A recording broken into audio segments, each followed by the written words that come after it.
The temperance movement was a social movement that stood for the abolition of alcohol, and as a whole, they did everything in their power to try and make sure that it was abolished.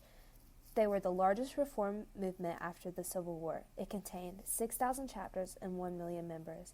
Alcohol was a huge part of American society during this time, whether that be social drinking or working at a tavern.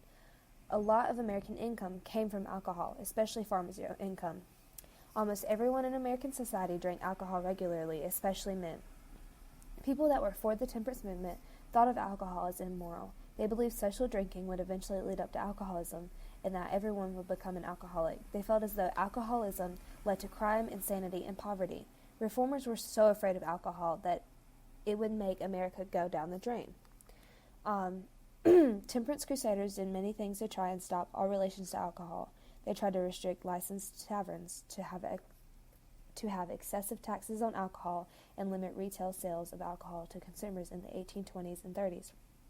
Temperance activists had enough power in some areas to get courts to charge fines or give prison sentences to sellers or users.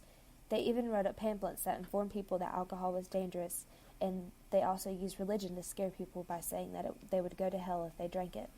They went so far as going to the state legislation because what they wanted to happen had not been happening yet.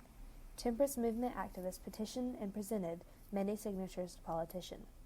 They studied these candidates hardcore that it would affect them in their candidacy if they were not supporting the temperance movement.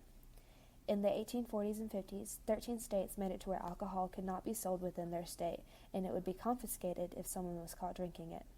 The efforts were great. By the 1870s, most states revoked their prohibition laws, and it was decided that it was unconstitutional for the government to make acts on alcohol.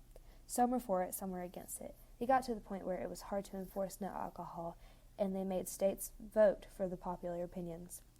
There were so many defeats in prohibition, but many still tried to limit consumption. Until the late 19th century, when Franklin Roosevelt was in office, the Volstead Act of 1919 passed, which called for national prohibition. Overall, the temperance movement was a little flawed. When looking at alcoholism, they only considered the immoral part of it.